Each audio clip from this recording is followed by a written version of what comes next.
evidence that indicated today that the applicant, if she's released on bail, will endanger the safety of any member of the public or a particular person, specifically the complainant. There's no evidence that the applicant today will endanger the safety of the complainant, although she knows the complainant. In the 5 years that the matter has been pending or being investigated, there's been no evidence that the accused or the applicant has endangered the safety of the complainant.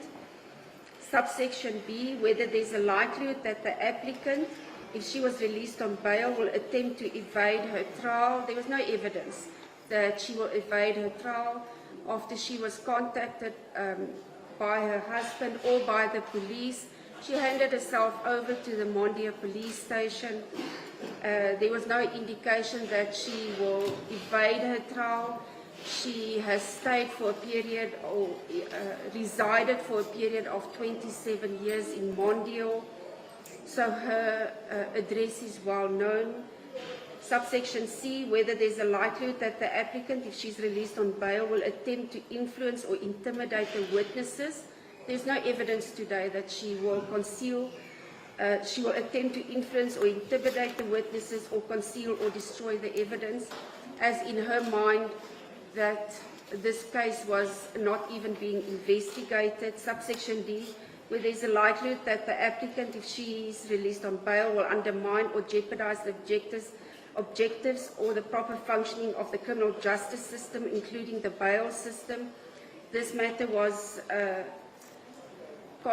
conversed with the counsel of the applicant today with regards to the fact that the applicant today did not disclose in her first appearance her previous convictions.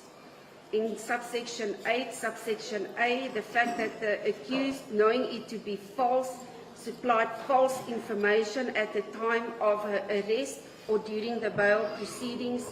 The applicant did not disclose during her first appearance that she had the following previous convictions. In 2009, on the 14th of October,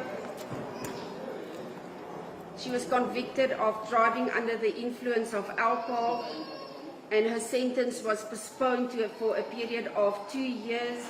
In 2017, on the 29th of September, she was convicted of assault with the intent to do grievous bodily harm and was sentenced to 1,500 Rand fine or 3 months imprisonment, which was wholly suspended for a period of 5 years.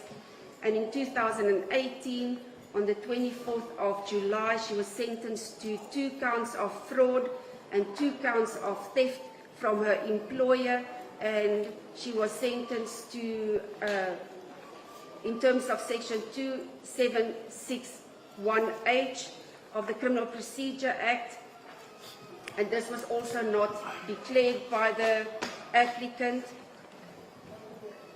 The state has decided to remedy this is to charge the applicant with a further count instead of just the count of assault with intent to of grievous bodily harm, to also charge the applicant with providing false information during her bail hearing.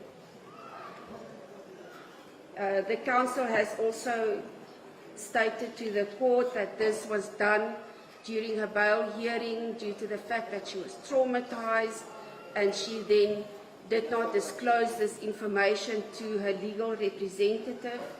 The court has accepted this explanation from the council and from the applicant. And subsection E, where in exceptional circumstances there is the likelihood that the release of the accused or the applicant will disturb the public order or undermine the public peace or security. There's also no evidence of such.